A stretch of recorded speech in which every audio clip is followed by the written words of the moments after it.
പൊന്നമ്പിളിൽ കണ്ടിട്ടുണ്ട് ഞാൻ അവളെ അടിച്ചിട്ട് ഇഷ്ടമാണെന്ന് പറയുന്നത്. അടിച്ചിട്ട് ഇപ്പൊ ഇഷ്ടമല്ലെന്നൊക്കെ പറയുന്നത്. എനിക്ക് തന്നെ ഇഷ്ടമാണെന്ന് അറിയാമോ? നിനക്ക് എന്നെ ഇഷ്ടമാണെന്ന് അറിയാമോ? ഉള്ളിലെ ഇഷ്ടം മറച്ചു പിടിച്ച കൊല്ലുന്നില്ല ഞാൻ.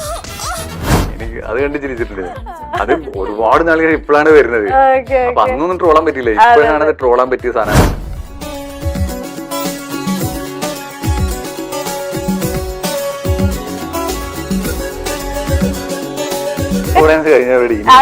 കന്നഡയോ ഇനി ഉറുദോ കൊറിയനിൽ അഭിനയിക്കണോ?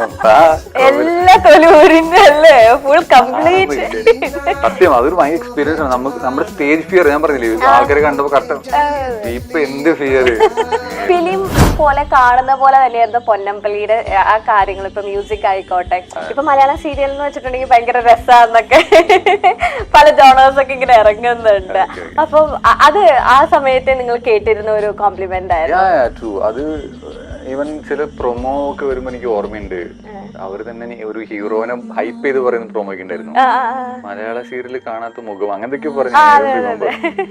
But was good. ആ ഒരു പ്രോജക്ട്, അതിനെ ചുറ്റുപറ്റുള്ള കാര്യങ്ങൾ എല്ലാം നല്ലായിരുന്നു. ആ ഒരു അലൈൻമെന്റ് ആയിരുന്നു, എല്ലാം കൂടി അലൈൻ ചെയ്ത്. പിന്നെ അവിടെ എന്റെ കരിയറും നല്ലതായിരുന്നു.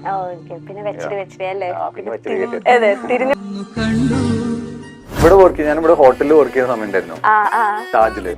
അപ്പൊ ഞാൻ കമൽ സാധനം കണ്ടിട്ടുണ്ടായിരുന്നു. അപ്പൊ ഞാൻ പോയി അനുഗ്രഹം പഠിച്ചായിരുന്നു.